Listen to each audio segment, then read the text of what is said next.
आपको एक और आसान तरीका देता हूं। फोमो को रिप्लेस कीजिए, फोमो का डर छोड़ दीजिए, उसकी जगह पे शुरू कीजिए जोमो। लोग भागे जा रहे हैं और आप अकेले बैठे हैं और लोगों की भाषा में बोर हो रहे हैं, या आप खुद भी महसूस कर रहे हैं कि बोर हो रहे हैं। उस दौरान आप सेल्फ कॉन्शियस होते हैं। बोर्डम बेकार चीज नहीं है। मनुष्य की जिंदगी में कोई बेकार चीज नहीं होती। किसी न किसी उद्देश्य से वह मनुष्य के मन, जीवन, साइकोलॉजी में होती है, समाज में होती है। और बोर्डम का उद्देश्य आपकी जिंदगी को आपके जीवन के प्रति अधिक संवेदनशील बनाना। नमस्ते साथियों, कैसे हैं आप? हर बार बातचीत के शुरुआत में मैं कहता रहा हूं कि चलिए कुछ रोचक बातें करते हैं। तो आज एक काम करते हैं, कुछ बोरिंग बातचीत करते हैं। खैर, हम लोग बोरिंग बातचीत नहीं करेंगे, लेकिन हम उस विषय पर आज बातचीत करेंगे जिस विषय पर बातचीत करने के लिए विद्यार्थी अक्सर हमें कहते हैं। और वो बातचीत ये है, विषय ये है कि सर हम बहुत जल्दी बोर हो जाते हैं। तो चलिए आज हम बोरियत को समझने की कोशिश करते हैं।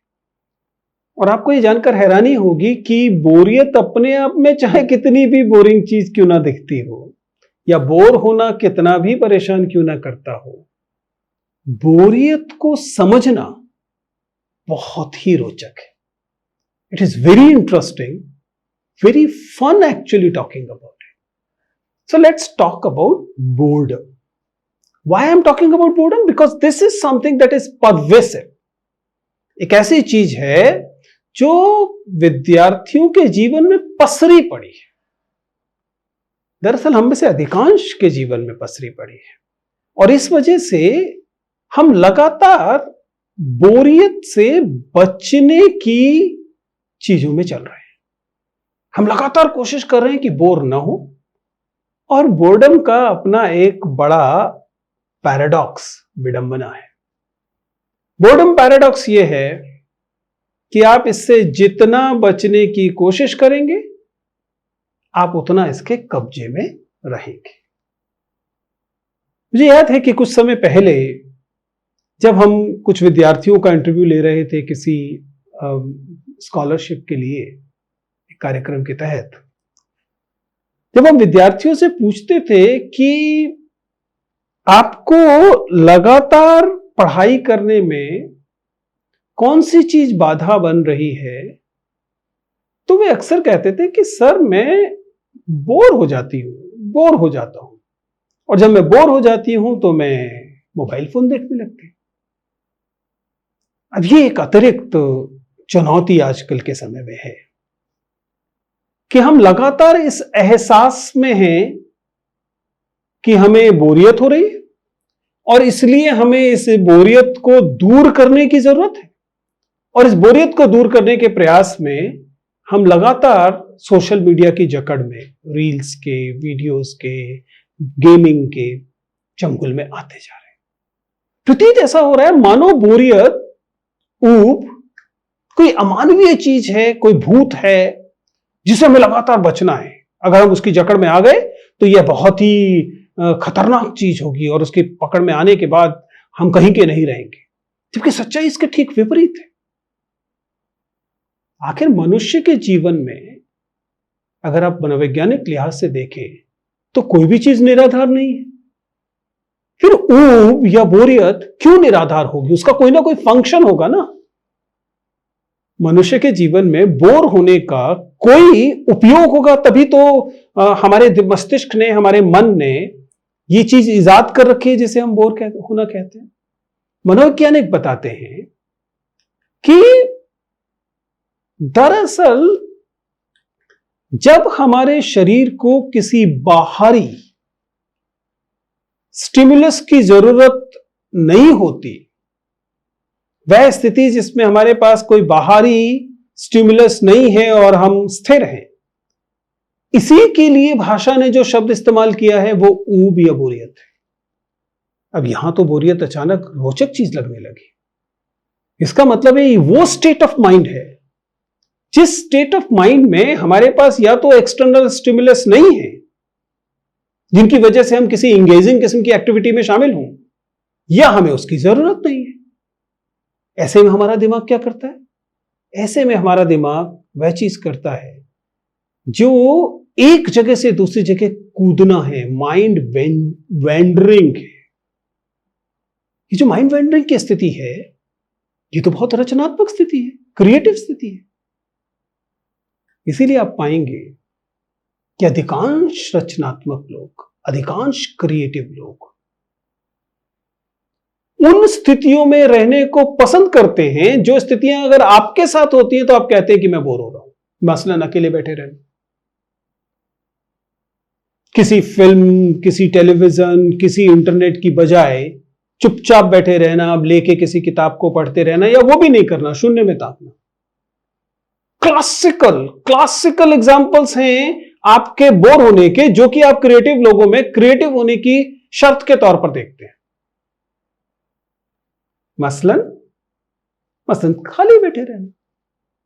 अगर आपसे कहा जाए कि खाली बैठे रहिए, आप 5 मिनट के बाद, 7 मिनट के बाद कहेंगे बोर हो गए।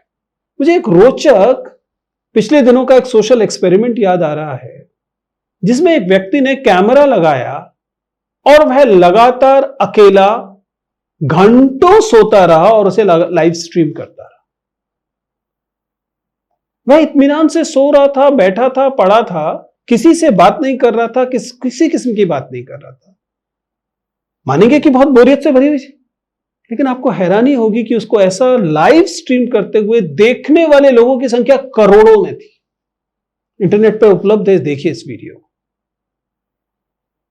यानी कि वह व्यक्ति बोर नहीं हो रहा था, जो उसे बोर होते हुए देख रहे थे वो लोग अपनी जिंदगी में इतने बोर थे कि उन्हें अपनी बोरियत को दूर करने के लिए एक निष्क्रिय, बिना गति के, बिना किसी एडवेंचर के पड़े हुए व्यक्ति को देखना तक गंवारा था। मैं ये वीडियो क्यों बना रहा हूं? मैं एक छोटी सी बात समझाने के लिए आपसे ये मुखातिब हूं। बात यह है कि अपनी बोरियत को पहचानिए। हर बोरियत एक जैसी नहीं है। कुछ बोरियत केवल सिचुएशनल है, कुछ बोरियत ऐसी हो सकती है जो रिएक्टिव है। आपको आसपास कुछ नहीं दिखाई दे रहा, इसलिए आप कह रहे हैं कि आप बोर हैं। हालांकि एक बोरियत वह भी होती है जिसे हम अस्तित्वगत बोरियत कहते हैं, एग्जिस्टेंशियल कहते हैं। एग्जिस्टेंशियल बोरियत एक ऐसी स्थिति है जिसमें आप जिंदगी को पर्पसलेस मानना शुरू करते हैं और फिर आप अपनी आत्मा को कुरेदना शुरू करते हैं। तो अपनी बोरियत को पहचानना सीखिए, उससे नफरत मत कीजिए, क्योंकि मैंने जैसा आपको बताया, बोरियत का शिकंजा ऐसा है कि जिससे अगर बचने की कोशिश करेंगे तो उतना ही ज्यादा आप उसकी गिरफ्त में आते जाएंगे। आजकल के डिजिटल इरा में यह बात और भी ज्यादा अहम हो गई है। दरअसल पूरा का पूरा सोशल मीडिया इस भ्रम पर को फैलाए रहने से चलता है कि लोग बोर हो रहे हैं।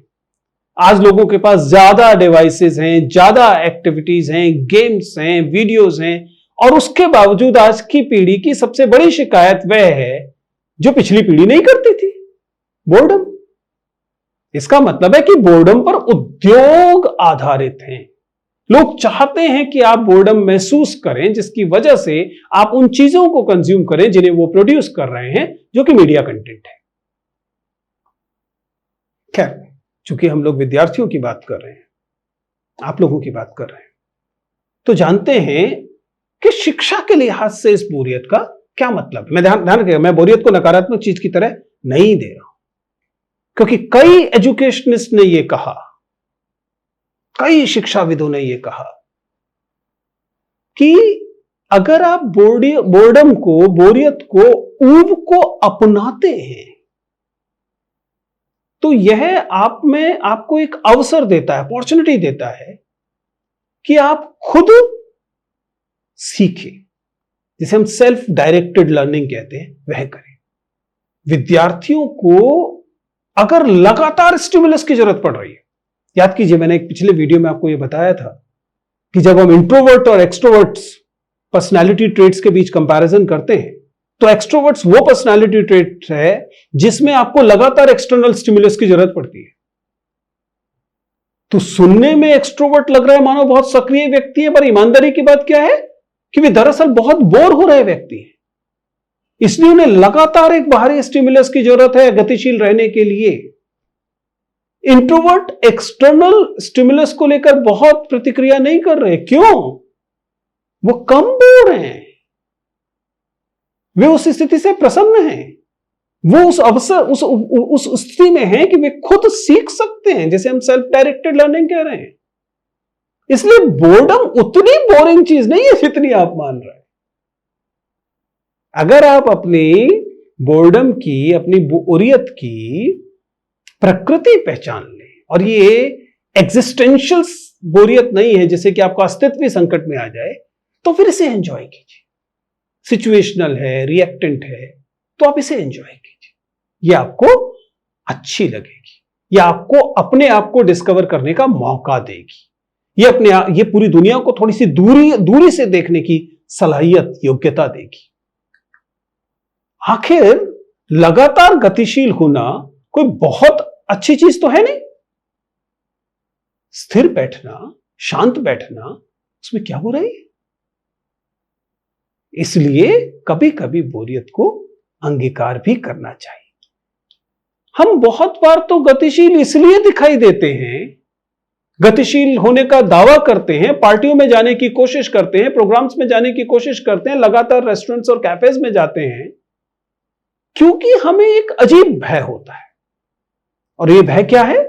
इसे आजकल की भाषा में कहा जाता है FOMO, fear of missing out. दुनिया में कुछ चल रहा है, अगर मैं यहां इसी कमरे में खाली बैठा रह गया तो मैं उसमें पीछे छूट जाऊंगा। गजब भय है पीछे छूट जाने का। आप जो नहीं करना चाहते, आपके अंदर से उसे करने की कोई खास इच्छा नहीं है, फिर भी आप उसे करने पर कूद पड़े हैं। रील बना रहे हैं, वीडियो देख रहे हैं, कैफेज में जा रहे हैं, रिलेशनशिप्स में कूदने की कोशिश कर रहे हैं, not because it is your इनेट demand, but just because you have a FOMO, fear of missing out. Everybody else is doing, अगर मैंने नहीं किया तो कितना मुश्किल हो जाए। This FOMO is fear, and fear will pull you down. सीधी सी बात है, भय कोई बहुत अच्छी चीज तो है नहीं। मैं आपको एक और आसान तरीका देता हूं।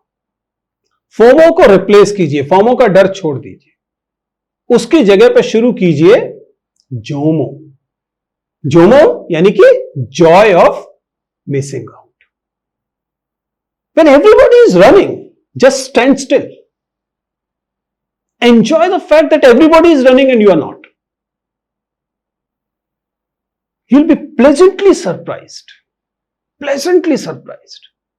that Jomo, quite obviously, is joyful. Fear is not. Fear is obviously fear, negative. Joy is positive, joy. So embrace this joy of missing out. You'll realize that life is a lot better with Jomo. रोचक बात यह है कि जब आप अपने साथ होते हैं, जब आप दुनिया की इस आपाधापी, लोग भागे जा रहे हैं और आप अकेले बैठे हैं और लोगों की भाषा में बोर हो रहे हैं, या आप खुद भी महसूस कर रहे हैं कि बोर हो रहे हैं, उस दौरान आप सेल्फ कॉन्शियस होते हैं। आजकल एक बहुत लोकप्रिय शब्द हुआ है माइंडफुलनेस।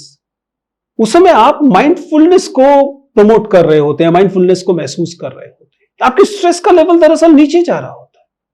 आपको ज्यादा गति स्ट्रेस देती है, ये छूट गया, वो छूट गया, ये तनाव, वो तनाव।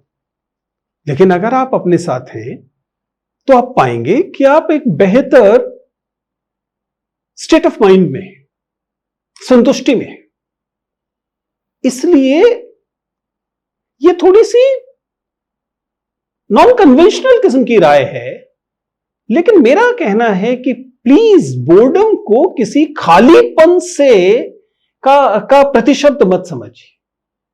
ये आपकी जिंदगी के खाली, आपके पास बोर होने के अवसर हैं, आप लगातार दूसरों की नजर में एक बोरिंग किस्म की जिंदगी जी रहे हैं, इसका मतलब यह नहीं है कि आपकी जिंदगी उनकी तुलना में ज्यादा खालीपन से भरी हुई, इसका ठीक विपरीत होगा। आमतौर पर जो लोग लगातार एक्सटर्नल स्टिमुलस को पैदा करने और उसके पीछे भागने के लिए लगे हुए हैं, उनकी तुलना में आपके पास खुद को जानने, खुद को पहचानने, क्रिएटिविटी, कल्पना, नए डिजाइन्स करने, नए प्रोग्राम्स बनाने, नए उद्योग गठित करने, एंटरप्रेन्योरशिप करने, पढ़ाई करने, इनके अवसर ज्यादा होंगे, आत्मालोचन के अवसर ज्यादा होंगे। बोर्डम बेकार चीज नहीं है। मनुष्य की जिंदगी में कोई बेकार चीज नहीं होती, किसी न किसी उद्देश्य से वह मनुष्य के मन, जीवन, साइकोलॉजी में होती है, समाज में होती है। और बोर्डम का उद्देश्य आपकी जिंदगी को आपके जीवन के प्रति अधिक संवेदनशील बनाना, ना कि बाहरी चीजों पर केवल प्रतिक्रिया करने वाला बनाने। आप पाएंगे कि जो लोग लगातार बोर दिखाई देते हैं या बोर होने वाली स्थितियों में दिखाई देते हैं, उनकी अंतर्दृष्टि का स्तर, इस बात की संभावना ज्यादा है कि बहुत डाल कूदफांद करने वाले लोगों की तुलना में बेहतर हो। आज की बातचीत का उद्देश्य बस इतना था। आपको अगर अपनी पढ़ाई लिखाई में बोरियत दिखाई देती है, ये नेगेटिव ट्रेट नहीं है, इसका फायदा उठाइए। अगर आप ऐसा कर पाएंगे, आप पाएंगे कि आपकी जिंदगी ज्यादा पर्पसफुल, ज्यादा मीनिंगफुल, ज्यादा रोचक बनेगी। So the boredom is interesting, don't run away from it, run towards it. Thank you.